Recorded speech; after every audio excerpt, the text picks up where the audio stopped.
ចូលមកដល់ចំណុចមួយទៀតរបស់វាយើងនៅថ្ងៃនេះយើងនឹងរៀនតាក់ទងទៅនឹង CSS Overflow តោះគ្នាធ្លាប់ឮពី Overflow នេះការយើងរៀននៅ table នៅមេរៀន CSS table មានទេណាយើងធ្លាប់បានឃើញ Overflow X ត្រូវទេនៅពេលដែលយើងចង់ឲ្យ responsive table របស់យើងន័យថាអាច scroll បាននៅពេល screen តូចអញ្ចឹងឲ្យវាបង្ហាញព័ត៌មានទាំងអស់ដោយប្រើ scroll អញ្ចឹងពេលនោះយើងប្រើ Overflow X អ្នកនរគ្នាចឹងសរុបមកវិញ overflow នេះបកមកឲ្យងាយយល់គឺ over នេះវាលើស flow នៃលំហូរចឹងបកជាខ្មែរមកលំហូរលើសណាហើយលំហូរលើសលើសហ្មិចណាចឹងយើងទៅមើលបងប្អូនគ្នាថាវាលើសបែបម៉េចលំហូរលើសណាចឹងអានេះយើងមាន3ប្រភេទ3 property ដែលត្រូវប្រើបងប្អូនគ្នាចឹងយើងទី1យើងនិយាយទៅតង overflow សិនទៅអូខេ overflow ហើយនេះវាមាន keyword មកវា4ហ្នឹងវាមាន visible ណាចង់ឲ្យពេល overflow ទៅ hidden ឲ្យវា scroll ហើយ auto នេះគឺវា calculate ខ្លួនឯងហ្មង web page calculate ឲ្យយើងនៅកណនីឲ្យយើងនៅទំហំណាដែលឲ្យវា overflow បែបមិនអញ្ចឹងគឺវាកណនីឲ្យយើងដាក់ auto ចឹងអូខេ auto នេះមាន swipe ប្រវត្តិអូខេអញ្ចឹងអូខេយើងបើក HTML របស់យើងមកហើយខ្ញុំបង្កើតbox container មួយណាបងប្អូន class ខ្ញុំដាក់ container អញ្ចឹងទៅអូខេ container អូតើខ្ញុំមានខ្ញុំទៅ size វាសិនខ្ញុំប្រើទំហំវាសិនណា .container អូខេ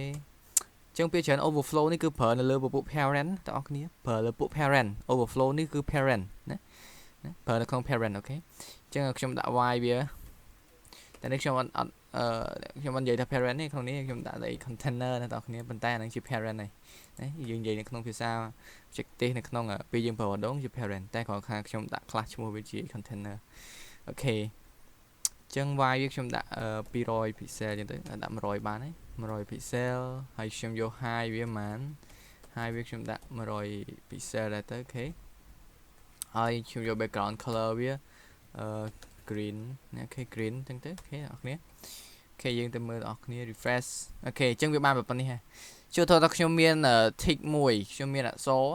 អូខេខ្ញុំមាន paragraph មួយនៅក្នុងនេះជាឆាលអូខេចឹងនៅក្នុងនោះវាជាឆាលហើយចឹងខ្ញុំទៅយក lorem tick មកអូខេ lorem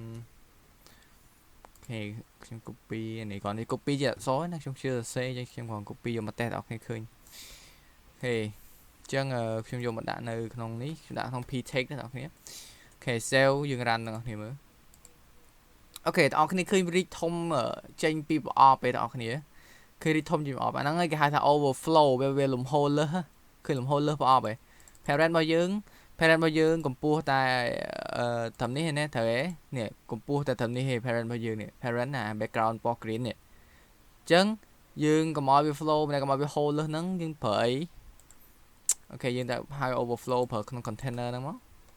ឥឡូវខ្ញុំ font size ឲ្យ p text នឹងវាទូចតិចខ្ញុំ font size វាខ្ញុំដាក់តែ18ទេយើងធំតិចបងប្អូន19អូខេ save អូខេធំ15បានអញ្ចឹងវាជាធំជាង p text នេះfont size វា default ដូចជា16ដល់គ្នា16 pixel អូខេអញ្ចឹងវាលើសអញ្ចឹងខ្ញុំចង់ឲ្យឃើញអាប៉ុណ្នេះទេនេះអាប៉ុណ្នេះអញ្ចឹងឲ្យវាឃើញតែប៉ុណ្នេះបានហើយណាអាហ្នឹងពីច្រើនយើងប្រើនៅលើអីនៅលើចំណងជើងនៅលើអីចឹងអ្នកគ្នាចំណងជើងអត្ថបទអីចឹងជាងការវាវែងពេកចឹងយើងឲ្យវា flow ត្រឹមហ្នឹងអីចឹងទៅបានហើយទៅអ្នកចុចចូលអានទៅគេឃើញចំណងជើងពេញហើយនៅ page ផ្សេងរបស់យើងចឹងណាចឹងពីច្រើនគេប្រើអញ្ចឹងអា highlight ហើយប្រព័ន្ធហ្នឹងពួក overflow ហ្នឹងណាចឹងឧទាហរណ៍ថាអូខេខ្ញុំបិទសិនប៉ះដៃចំអូខេចឹងយើងប្រើនៅលើ parent ចឹងខ្ញុំដាក់ overflow hidden អ្នកគ្នាចឹងទៅមើល hidden វាមិន hidden ហ្នឹងអូខេចឹងគឺវាបាត់ទេអ្នកគ្នាឃើញទេអាកន្លែងដែលហូរមកលើគឺបាត់អត់ឃើញទេណាលែងឃើញហើយត្រូវទេអ្នកគ្នាលែងឃើញហើយចូលខ្ញុំដាក់ scroll វិញអូខេខ្ញុំយកទៅ scroll អូខេចឹងវាឃើញទាំងអស់ប៉ុន្តែយើងត្រូវ scroll វាអ្នកគ្នាឃើញទេឃើញទាំងអស់ប៉ុន្តែយើង scroll វាអូខេចឹងហ្នឹងឯងតកតងទៅនឹងការប្រើប្រាស់ overflow អូខេចឹងគឺវាមានប្រព័ន្ធនេះណាមាន default វាគឺ visible អាហ្នឹង default តម្លៃវា visible ហើយវាមាន hidden មាន scroll ហើយ auto ដូចបានបញ្ជាក់ចឹងយើងដាក់ទៅគឺវាកណនី auto យើងហ្មងឥឡូវខ្ញុំធ្វើថាវាអញ្ចឹងវាវែងអញ្ចឹងវា overflow វាលើសប្រអប់អញ្ចឹងអូខេអញ្ចឹងយើងដាក់ auto វានឹងឲ្យ scroll ហើយយើងចង់ដឹងមើលវាឲ្យ scroll ដូចគ្នាអត់អូខេឃើញទាំងអស់គ្នាឃើញវា auto auto ឲ្យយើងហ្មងគឺឲ្យយើង scroll ហ្មងអាហ្នឹងជាការកែនេះពេលថា auto គឺ swipe ប្រវត្តិចឹងឯងវាកែនេះឲ្យ swipe ប្រវត្តិអូខេចឹងហ្នឹងឯងគឺជារបៀបប្រើប្រាស់ overflow ចឹង